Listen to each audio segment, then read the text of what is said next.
ప్రెగ్నెన్సీలో హార్మోన్ల ఎఫెక్ట్ వల్ల కానీ, పెరుగుతున్న గర్భసంచి బరువు పడటం వల్ల కానీ, మనకి ప్రేగులలో డైజెషన్ ప్రాబ్లమ్స్, ఎసిడిటీ చాలా కామన్‌గా చూస్తాం. సో, దీనికి మనం ఏమి సొల్యూషన్ చేయొచ్చు అంటే, మెయిన్‌గా ఫుడ్ ఒకటేసారి తింటే స్టమక్ ఫుల్‌గా అనిపిస్తుంది కాబట్టి, కొంచెం కొంచెం ఎక్కువ సార్లు స్మాల్ ఫ్రీక్వెంట్ మీల్స్ తీసుకోండి. అండ్ ఫైబర్ ఫుడ్ ఎక్కువగా తీసుకోండి.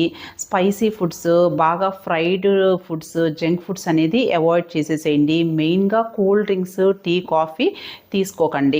అండ్ ఇంకొకటి ఏంటి అంటే లేట్ నైట్ ఫుడ్ తినకుండా కొంచెం ఎర్లీగా మీ డిన్నర్ కంప్లీట్ చేసేసేయండి.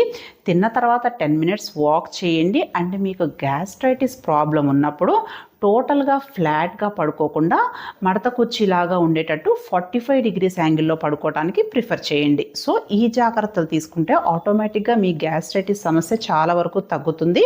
అప్పటికి తగ్గపోతే యాంటాసిడ్స్ జెల్స్ కానీ మీ డాక్టర్ గారి కన్సల్టేషన్స్తో మెడికేషన్స్ కానీ వాడుకోండి. ఓకేనా? Thank you.